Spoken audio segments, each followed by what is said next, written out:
ॐ शान्ताकारं भुजगशयनं पद्मनाभं सुरेशं विश्वधारं गगनसदृशं मेघवर्णं शुभांगं लक्ष्मीकान्तं कमलनयनं योगिर्भिध्यानगम्यं वन्दे विष्णुभवभयहरं सर्वलोकैकनाथं।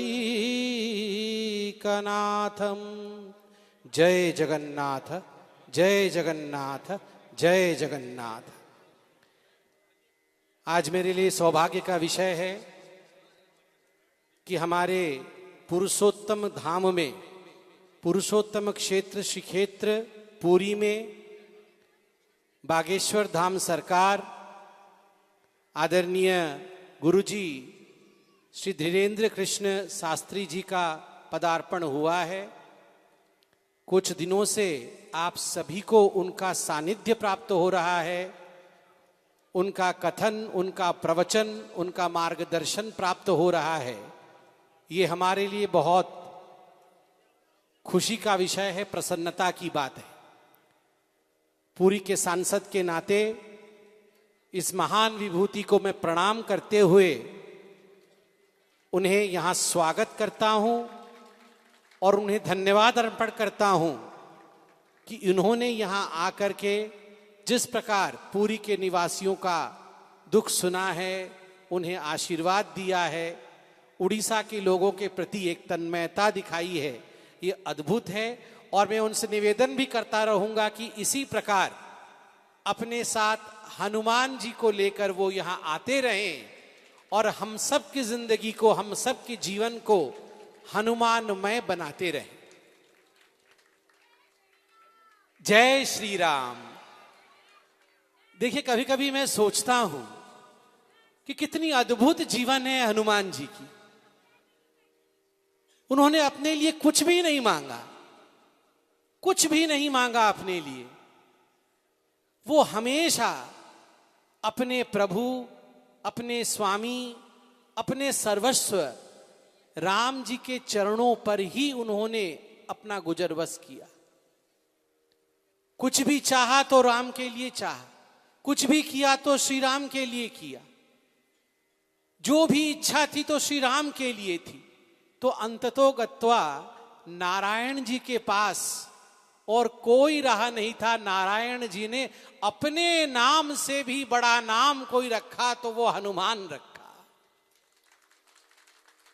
अगर सही मायने में हम अपने जीवन में बैठ के सोचें, आप सोच के देखिए कि जिस दिन हम अपने जीवन की सारी आकांक्षाएं, अपनी अभिलाषा, अपनी इच्छा हम किसी और के चरणों पे छोड़ देते हैं और वो चरण अगर पवित्र होते हैं तो आपके जीवन में कभी दुख हो ही नहीं सकता है, इसमें कोई दो मत नहीं है।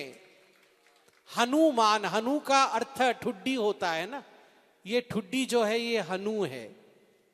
हनु, क्योंकि उन्हें हनुमान इसलिए कहा जाता है कि इंद्र जी का वज्रपात हुआ था तो हनु पे लगा था।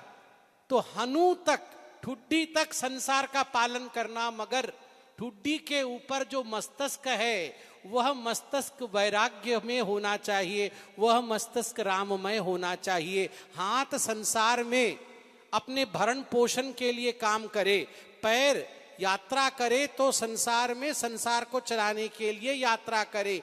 आजीविका के लिए पेट भी पालना आवश्यक है।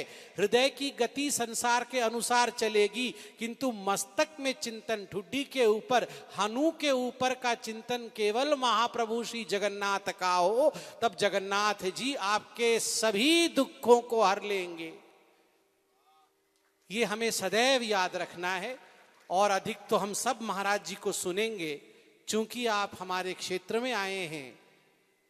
मैं हमेशा कहता हूं ये अद्भुत क्षेत्र है। महाप्रभु जगन्नाथ अद्भुत हैं, ऐसे देव कहीं नहीं है। ये देवों के देव हैं, अनादि हैं, अनंत हैं। ये एक ऐसे देव हैं जो मनुष्य का जीवन जीते हैं, मनुष्य के जीवन की तरह। आप सोचिए, आपने कभी ऐसा भगवान देखा है जिनको ज्वर होता है, जिनको बुखार होता है? इनको बुखार होता है। ये स्नान करते हैं, स्नान करने के बाद 108 कुंभ से जब स्नान पूर्णिमा के दिन स्नान करते हैं तो इनको ज्वर हो जाता है, बुखार होता है। बुखार होता है तो इनको क्वारंटाइन किया जाता है ट्रीटमेंट के लिए, और क्वारंटाइन भी कितने दिन का? 14 दिन का। जब कोरोना हुआ था उस समय भी 14 दिन की ही क्वारंटीन हुई थी। अब सोच के देखिए ये सनातन कितनी साइंटिफिक है।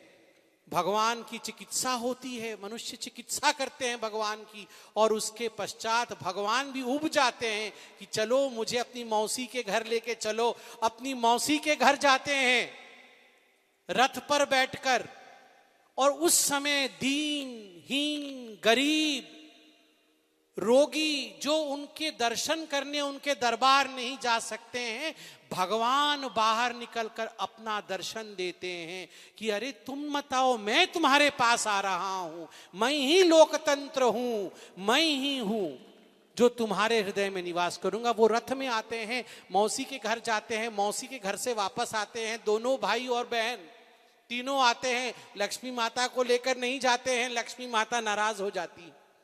तो लक्ष्मी माता नाराज हो जाती हैं तो जब महाप्रभु जी प्रवेश करने वाले होते हैं मंदिर में रथ से उतर के, लक्ष्मी जी गेट बंद कर देती है, दरवाजा द्वार बंद कर देती है। रहो अपने भाई बहन के साथ, मुझे छोड़ के गए थे। ये हर घर की कहानी है, हमारे भगवान ऐसे न्यारे हैं, हर घर की कहानी है। अगर पति पत्नी को बोले बगैर जाता है तो पत्नी रुष्ट हो जाती है, तो लक्ष्मी जी रुष्ट हो जाती हैं, द्वार बंद कर देती हैं। तो हनुमान, तो मेरे मुख से बार बार हनुमान जी निकल रहा है, आप विराजमान है ना यहाँ, इसलिए। तो जगन्नाथ जी तो क्या करें, अब तो मां नाराज हो गई है, पत्नी नाराज हो गई है, अब क्या करें? तो वो रसगुल्ला बनाते हैं। मनाना पड़ेगा, समझाना पड़ेगा, और ये हर पति को करना पड़ता है। पत्नी नाराज हो जाए तो मनाना पड़ेगा, और जो नहीं मनाते हैं, क्रोधित हो जाते हैं, वो जगन्नाथ प्रभु से सीख लें, भगवान को भी मनाना पड़ता है। इसलिए आप ये ना सोचे कि आप अपनी धर्म पत्नी से बड़े हैं, अहंकार ना दिखाएं, पत्नी को मनाना पड़ेगा। तो इसलिए रसगुल्ला बनाना पड़ेगा। रसगुल्ला बनाते हैं, और उसके बाद मां लक्ष्मी मंदिर के ऊपर आती हैं, और एक बांको चहानी होता है, एक प्रक्रिया होती है। जगन्नाथ जी ऐसे खड़े होते हैं और मां लक्ष्मी जी ऐसी खड़ी होती हैं, दोनों एक दूसरे को नहीं देख रहे होते हैं क्योंकि लड़ाई चल रही होती है ना। तो अचानक कुछ समय के लिए, बांको चहानी मतलब टेढ़े आंखों से देखना, कनखियों से, जिसे हम हिंदी में कहते हैं ना कनखियों से देखना। तो जगन्नाथ जी और लक्ष्मी जी एक दूसरे को कनखियों से देख लेते हैं, फिर से प्यार जागृत हो जाता है, और तुरंत मां जो है द्वार खोल देती है कि हे महाप्रभु आइए, संसार को फिर से चलायमान करिए। ये हमारी महाप्रभु की गाथा है, और वैसी भूमि में आप हैं। आज हनुमान जी को अपने हृदय में स्थापित करके आज हमारे बागेश्वर धाम सरकार यहाँ मौजूद है। मैं उनसे निवेदन करूंगा कि वो हमेशा पूरी आते रहें और सदा सर्वदा हम सबको आशीर्वाद देते रहें। बहुत बहुत धन्यवाद, आपके आशीर्वाद के हम सब भागी हैं। हम चाहते हैं आप हम सबको आशीर्वाद देते रहें। जय जगन्नाथ, जय श्री राम, जय हनुमान।